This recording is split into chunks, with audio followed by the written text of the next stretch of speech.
We're going to discuss a masterful way to not just illuminate yourself, but to change the entirety of the world we live in, even though a small percentage of people are spiritual and will become illuminated. We're going to combine the methods of communication with people with the methods of communication in meditation, where you simply acknowledge the higher sense of reality without reacting to it. So even if you have a vision, you let it go. You don't try to bring it back and get excited and tell the family. You don't react to it at all, because the vision will come again. 10,000 visions will come again. And 30,000 bad thoughts will come to you every day. And if you don't react to them whatsoever, you're here quietly,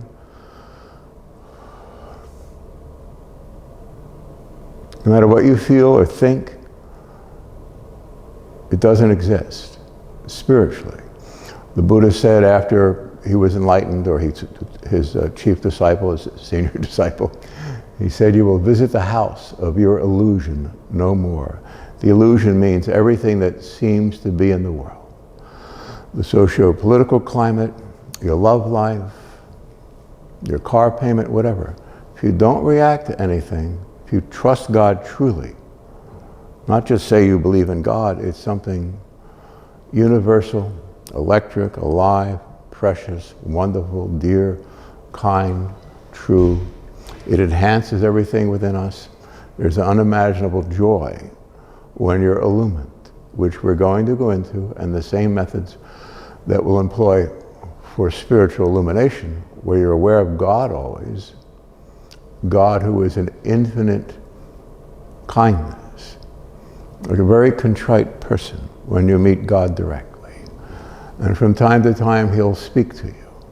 And when he does, it'll be as though you're the only person in the world. Because to God, once you're in this openness, you are the only person in the world. Spiritual illumination isn't about the great void or the great emptiness, it's about the great fullness. And it's something utterly precious. A friend of mine is a Rinpoche, and I asked him what Rinpoche meant. That's a teacher in Tibet, and it means precious one. When they look at the Dalai Lama, it's not like a Westerner looking at it, he's the spiritual and the political head of a nation. No, they look at him as he's a radiance, because they've been deeply aware and practiced as a civilization in this art of meditation, where you don't react to the phenomenological world around you, you simply are present. And when you're there, you can achieve anything and everything without lifting a finger. These are not just words. There is a condition called spiritual enlightenment, nirvana, the beatific vision that Aldous Huxley talked about. It's wonderful. It's decent, it's human, it's powerful. And it welcomes one and all, and it doesn't react to this world, which in all Eastern religions and all mystics around the world have called the world an illusion. You let go of it through dropping desire, want, need. And you give nothing up. That's one of the great lines of the Devil's PR Man, that you have to give something up to be spiritual. You give nothing up. You become more full, more kind, more powerful. It's something a lot further on than what's considered genius. You have direct perception, like everyone in this room right now has, where you sense and see everything exactly as it is. It's quite remarkable. And there are no experts in the world about anything. You will know, and if you think or feel something growing up and you're a spiritual person, that will turn out to be true over time. Once you look through the veil of the secrecy of the dark force that owns and controls this image of a world. There is no world. There's only God. There's no government. There's only God. There's no power over you. There is only God. This infinite kindness. And by not reacting to our own thoughts and feelings, think of a child scrapes her knee, his knee on the ground, and you react to it, you'll make it worse. If you just say, oh, what happened? We'll call this a reenactment therapy. And you ask the child without reacting to them and just looking at the child, oh, what happened? Oh, and then what? Thank you. And after one or two repeats of what happened, the child will just run back out and play. And the older we get, this thing called conditioning comes into play, where we have this feeling on top of that, and they get all combined, and you have all this, it's like carrying a bag of lug wrenches around all the time. It's unnecessary. So if you're quiet, the image of my sister who's very kind and spiritual, a car gone by, don't react to it. We talked about Zen meditation, where all your sensorial field, you allow it to fall deep into your abdomen. I'm moving through this kind of quickly, but you can sense it and feel it. And then practice any of these self-enhancement techniques on your own. They all work if taken to fruition. In other words, do them. And they are simply there to get our conditioned experience out of the way if we're interested in illumination, in God. We actually and truly want to help another human being. This is the only thing that will cure cancer, that will help your mom with her bills, anything in the world. If you truly want to help, you merge with, become one with, through adoration and kindness and prayer, and through not reacting to the world, you'll find yourself awake.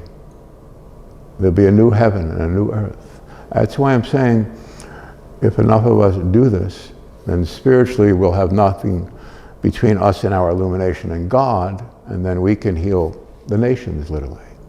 And those who aren't spiritual, if we can instruct these methods of communication, of just listening to people. You can yell at me, call me anything in the world, and I go, thank you, got it. I don't react.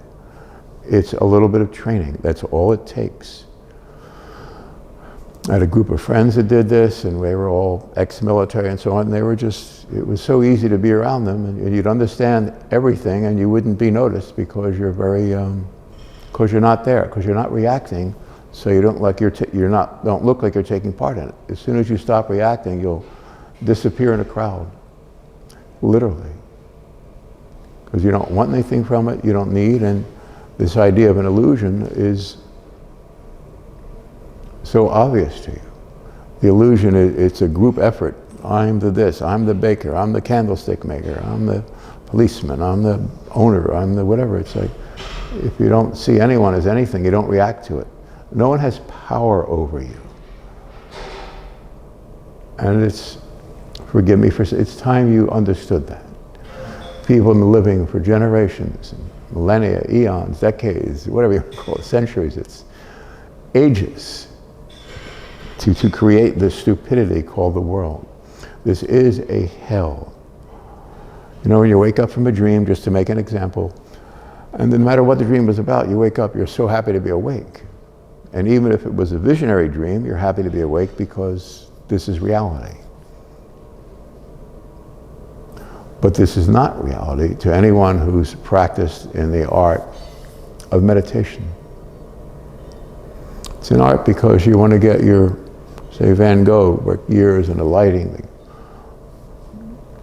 the palette, the color, the time of the years, to make everything right. What is superimposed, what supports the natural setting behind it that he worked on to understand. So when you get very quiet inside yourself, you'll be creating a Rembrandt of your own psychology, your own emotional system, your consciousness. And if in your consciousness you train yourself to not react, breathing quietly, and then in Zen meditation, you exteriorize your thinking. So I can look at this post in front of me, and after a few minutes you'll feel something so wonderful if you just concentrate on that there. Or a candle. You exteriorize your thinking, it will stop. It's just a sensory organ looking for something out of place. The prefrontal cortex, the human mind, whatever thinking. And you put it out there, you'll be very quiet, and then the emotions very quiet, and everything will go up in smoke like a little divine flame, poof. And you'll be in another universe. That's the truth. We simply have to practice these methods. We have to practice being in the presence. Practice the presence. There is a God, there is a divinity. It's all around and through everything. But it doesn't relate to anything in the world because it isn't in the world, it isn't of the world. And we who are spiritual in the world are deemed worthy by God to unravel the whole thing for the sake of all living human beings. And for me, for God's sake. Because I don't think our Father needs to go through this anymore. The truth being that the world doesn't exist, meaning everyone who takes part in it, for all intents and purposes, is a demonic worshiper. Now you don't get upset and you're a demon. It's like you don't react to it, don't give it anything. And again, it will go up like that, poof. Make sense? So you're sitting quietly in your meditation in your easy chair, and you could sit for hours, and time will kind of disappear and dissipate, like Einstein did. Well, in the scriptures, that time is the outlaw of the universe of good. Or anyway, that's a book I wrote, but that's from the Revelation that said there'll be time no longer. And the mystery of God should be finished. Meaning, not just time no longer, the sense of time is the outlaw of the universe of good. So if you quiet yourself, you don't react to anything, this unimaginably precious, beauteous condition, you float. The world stops being. So if we want to help our mom, our family, our republic, our nation, whatever institutes you love that seem to be helping, if you want to transcend that and actually help, you'll let everyone know that you're not here. You'll check out. And you'll instruct them to check out. And you don't need to go to a university. You don't need to read a book. You don't need to study anything. There is the living God, whose we are. And whatever you need to say or think or teach or feel or heal, it will come to you. And it will come to you. And just being quiet, but it comes to you in such a precious, delicate condition that it's just so enthralling. It's endlessly beyond our greatest dream or vision or our most wonderful love. And those who've loved us, the men or women that during our life that were nice to us along the way, we'll look at them as part of the teaching, just keeping us alive, like a life raft from God to keep us going a little further, a little longer. Because life is very tedious, very difficult here. You don't have to give anything up, you have to become awake.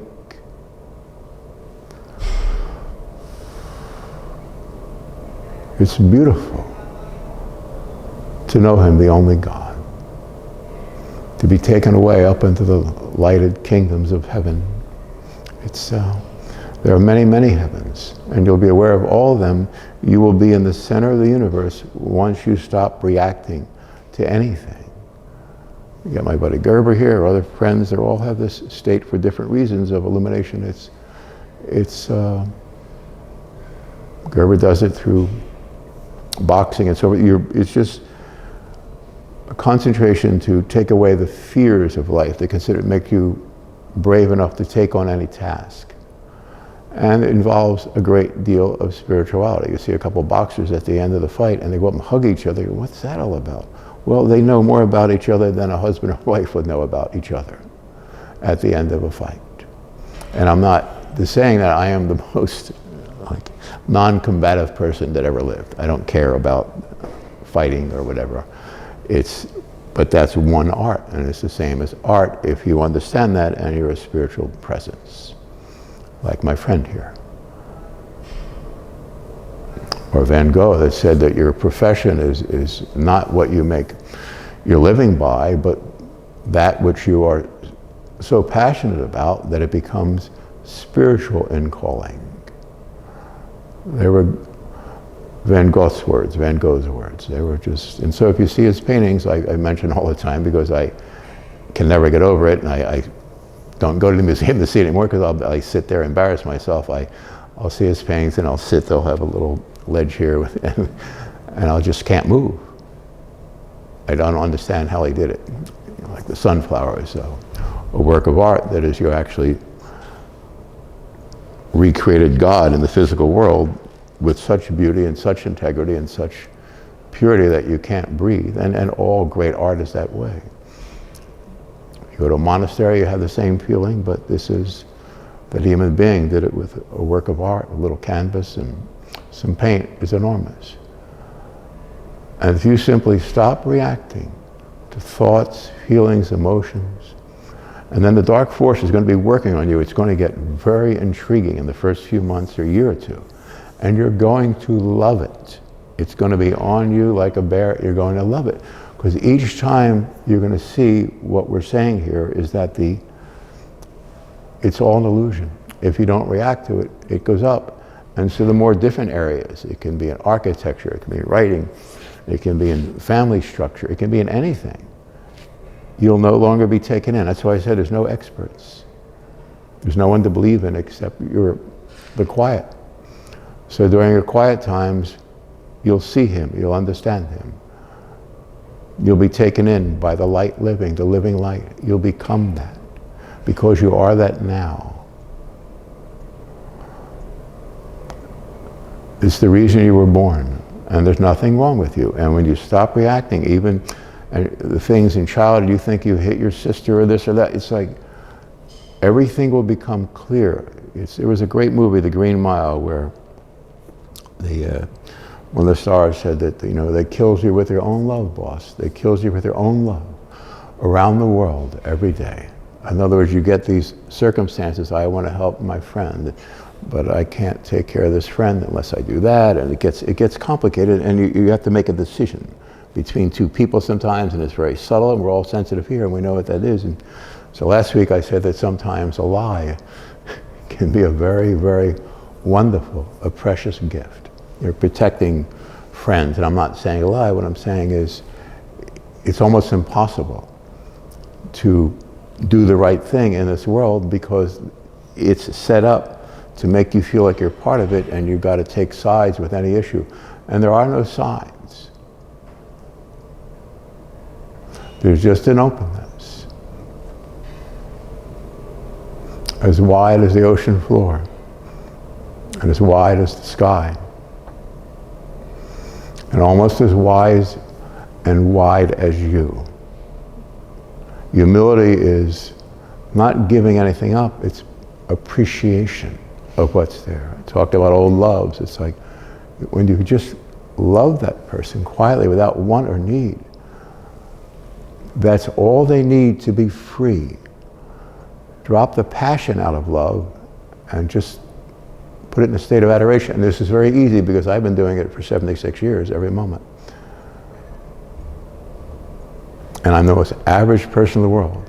And I do not want to mention myself in this, but if it's given me to mention, I mention. I have no choice.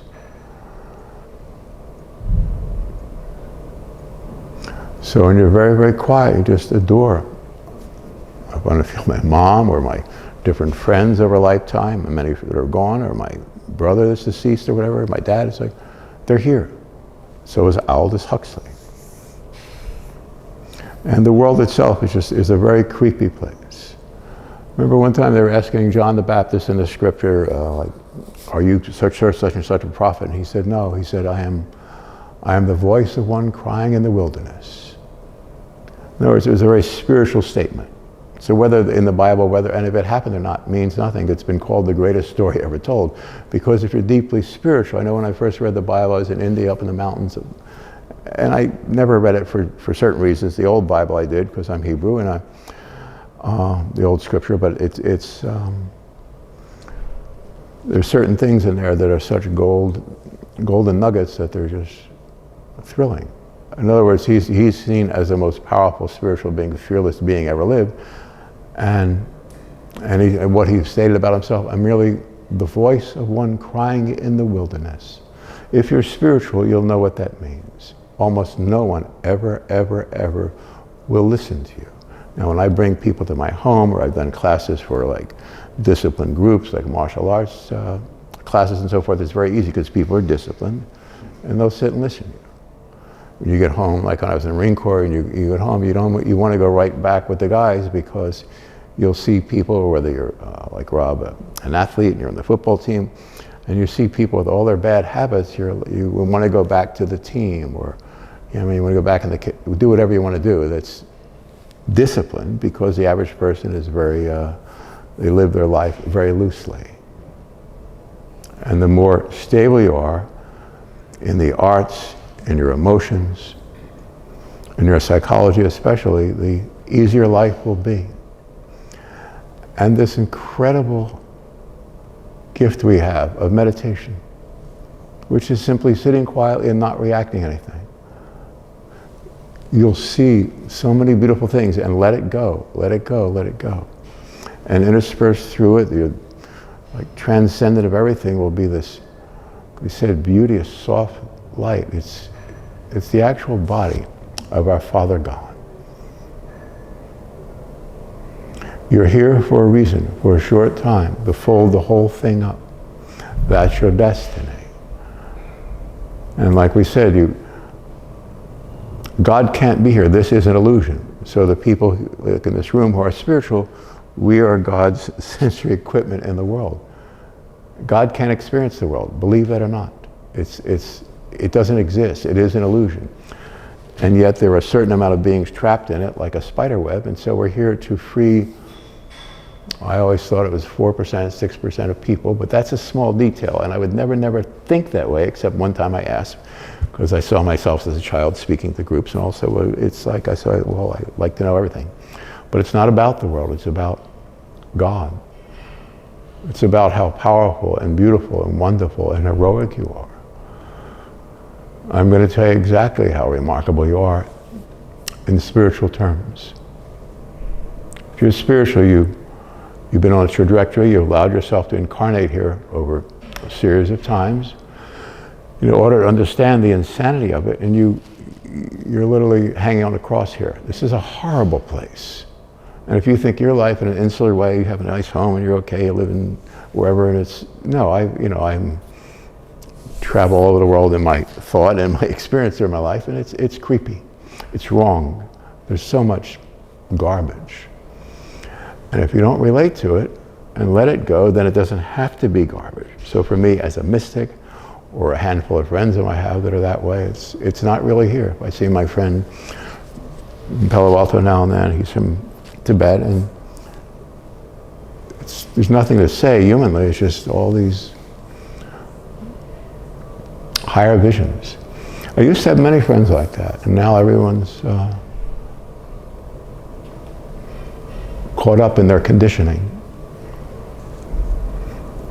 And the conditioning can be being caught up in your conditioning.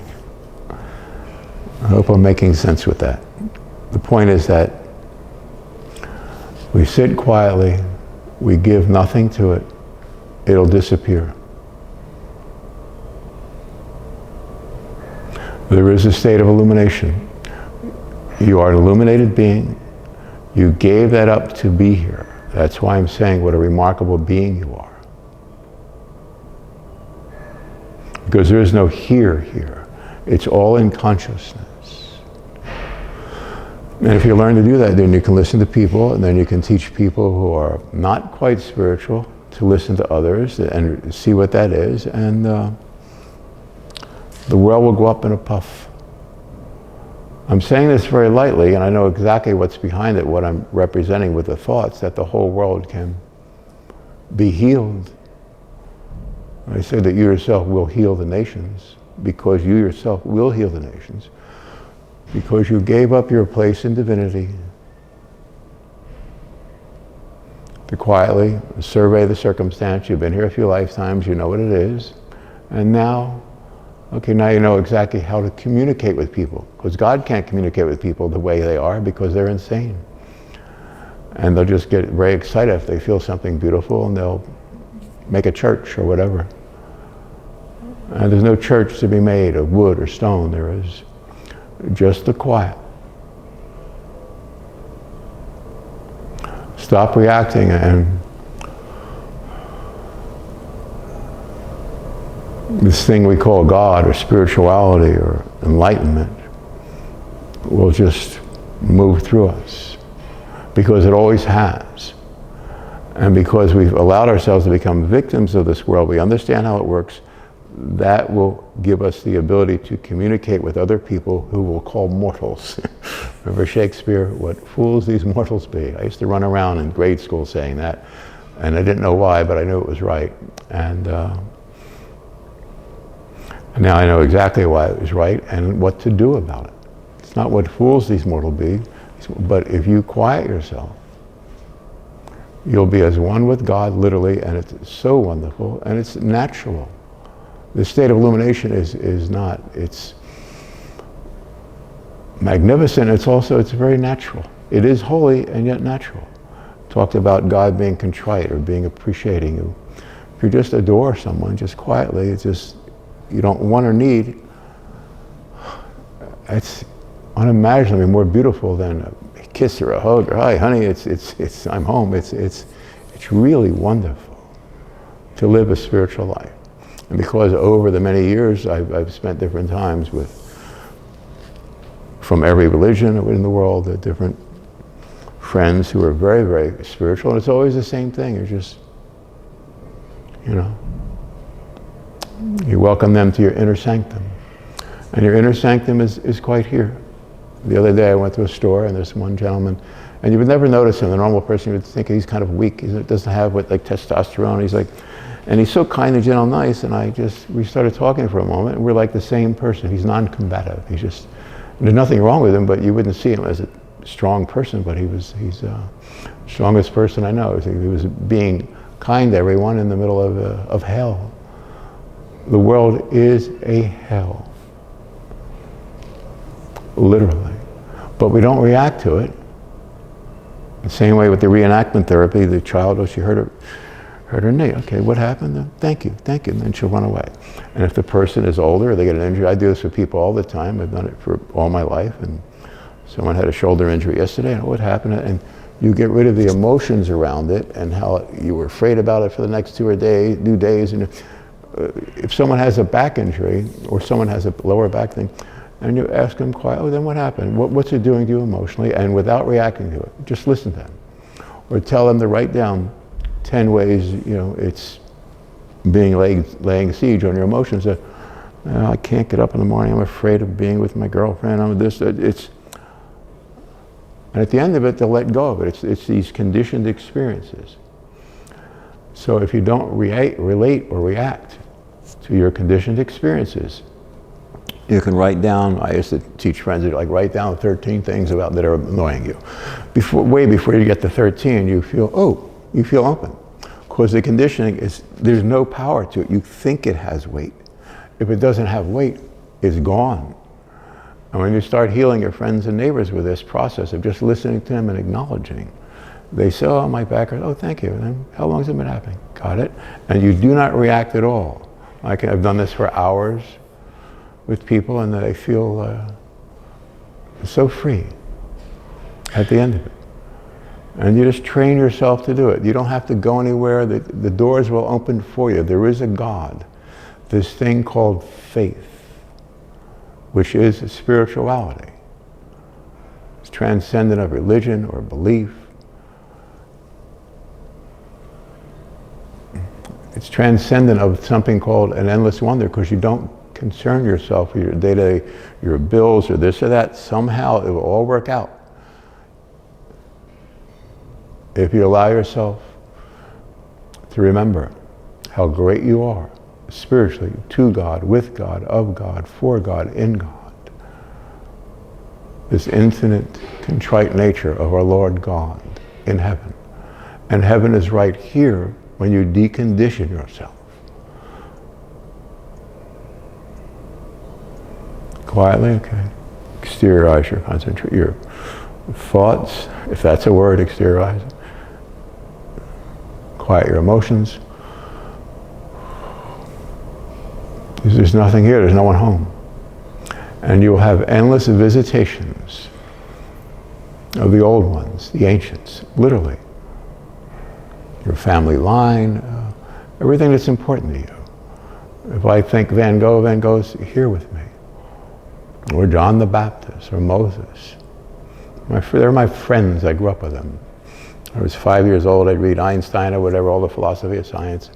My sister reminded me the other day on the phone, yeah. And they were with me all the time. What you love, what you honor, you respect, you're one with it. If you think you own a piece of art and you want to show off to your friends, well, yeah, that's wonderful, it's worth $2 million. I have buddies with nice homes with paintings like that. But if you don't own it, if you just appreciate it, like when I go to an art museum or when I look at my friends here, they're all works of art. They're all decent, kind, powerful, spiritual human beings who make no reputation of themselves. They're just here, and they're all very highly professional. So that's artwork to me. If you just appreciate them, without wanting from them or needing, just giving, but not even that, just appreciating them, then all is well. So if we just honor one another's presence by just being aware of it, got it. If something's going on and don't react to it, the person will stop reacting to it. So in the beginning, you train yourself to do little exercises, figure them out on your own. You went to high school, right? Most of us. I didn't, but I got a GED. And just train yourself to not react.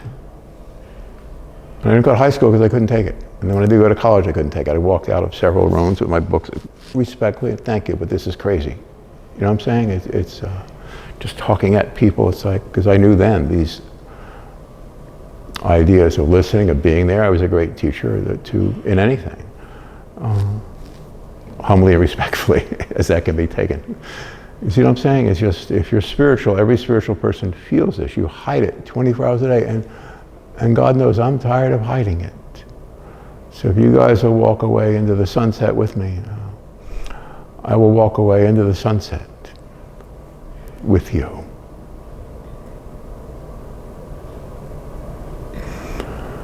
Don't you think your life has more meaning than being victim to any of this stuff out there? All the insanity, the blaming, the wanting, the needing, the desiring, the violence of it all. So we look through, like, we might read a little Thoreau, we'll appreciate nature. Nature is where you're allowed to appreciate beauty. And then if you look right behind that, and that's part of the Satan's casino in the world, oh, well, and Satan almost gives you permission, although Satan has nothing to do with it. You stop reacting to it. It'll go away. I'm simply making examples here without giving it power. Understand where I'm coming from. So part of Satan's casino, oh, I can't wait till Saturday night. Well, if you're spiritual, there's no Saturday night, there's no now. If you want to see your love, they're there right now if you can just quietly appreciate. And you'll be doing more for anyone by not needing them, just appreciating them. And they'll feel free. I'll think of someone now in an apartment, a lot of pain right now, just without reacting to their plight, which is horrible, they'll feel free. You don't have to go, there's no distance. If someone's 10,000 miles away or right here, it's the same thing. None of the world does exist. So if you do your own thinking with this, there are no barriers, there's no walls. There's something called Feng Shui. A friend of mine wrote great books about it, Sacred Space and all that. And you just create a space, your thoughts, where there's no hard and fastness to anything. It's all open to nature, and then through that to nature's God, which happens to be Almighty God. And you are God's instrument. You're here for a short time to dispel the darkness, to end all the pain and trauma for everyone forever. That's why you were born. And that's why it's been more difficult for you than people who aren't spiritual. because the dark side sees you coming. But if you don't react to it, you don't give it anything, even in the physical world, it will, somehow there is God, this thing called faith will open everything up, whatever it is, all doors. There are no closed doors. There's only you and God. And you and God are one person, if you can receive that. There are no walls in God, there's no territory. There are no newspapers or devices or injuries, or there's no hospitals, no sirens going off. No pain, no trauma, just this wonderful light. This wonderful light is you. There's nothing wrong with you. You're a kind and powerful spiritual presence. You're here for a short time to remember to not react to the world around you. Let go of your conditioning. And help your friends and neighbors let go of their conditioning. And then everything will be as it was in the before times. Because before time, before circumstance, before churches saw light, before names were named, before people were people, before anything was, you were this kind light. It's like a very lightly lit candle deep in the night in your living room where everything is just mystically innocent and wondrous. That's your body. And that body is as one with the infinity of God and heaven, and beyond heaven there's the throne of grace and all these wondrous universes you'll be at one with, and you'll always be in the center of it. What Godness is, God gives it to you and you're always part of it. God just gives more and more of God in eternity. These are not just words, it's not from a book. And that's what you are, and that's how great you are. It's how powerful you are, but you don't think in terms of power, you're nonplussed about anything, but in a very human way. It's like when you're with a little infant child, you're all mom's here, you're like, and you're there for the child. You don't overreact if you want to, well, now what do you need? Now what do you need? You see what I'm saying? So when you're in this state, it's quite wonderful.